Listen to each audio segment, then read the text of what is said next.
নমস্কার দর্শক বন্ধুরা, আর্টিস্টিক কিশোর চ্যানেল আপনাদেরকে স্বাগতম জানাই। আজকে ডিজিটাল আর্টের বিষয়বস্তু হচ্ছে নবদ্বীপ রাস উৎসবে পূজিত কৃষ্ণমাতা। এই কৃষ্ণমাতা হলেন ভগবান শ্রীকৃষ্ণের যে যোগমায়া স্বরূপিণী যে শক্তি, তারই একটি প্রকাশ। এখানে দেবী দশভুজা, তার এক হাতে তলোয়ার, এক হাতে কাটা একটা মুন্ড থাকে এবং দেবী কোলে ভগবান শ্রীকৃষ্ণকে ধরে রয়েছেন। নিচে থাকে মহাদেব শায়িত অবস্থায়, আর পাশে থাকেন গোপীগণ, সেই সাথে ভগবান শ্রীকৃষ্ণের মিত্ররা এবং বলরাম, আর এক পাশে থাকে নারায়ণজি এবং এক পাশে থাকে ব্রহ্মাজি। এই সম্পূর্ণ আর্টটা আমি আইবিস পেন্ট সফটওয়্যার ইউজ করে করেছি। আঁকতে আমার সময় লেগেছে প্রায় 6 ঘন্টার মতো। অনেক ডিটেলিং থাকে, আঁকাগুলোতে অ্যাড করতে হয়। আঁকতে অনেকটাই টাইম লাগে এবং এডিট করতে অতটা টাইম লাগে না।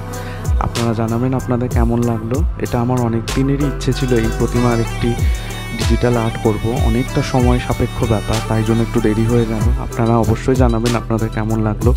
আপনাদের কমেন্টের আশায় থাকলাম। আর যদি ভিডিওটি ভালো লেগে থাকে, বারবার যেরকম আমি বলি আজকেও বলছি, লাইক, শেয়ার এবং কমেন্ট করবেন এবং চ্যানেলটির সাথে যুক্ত থাকবেন।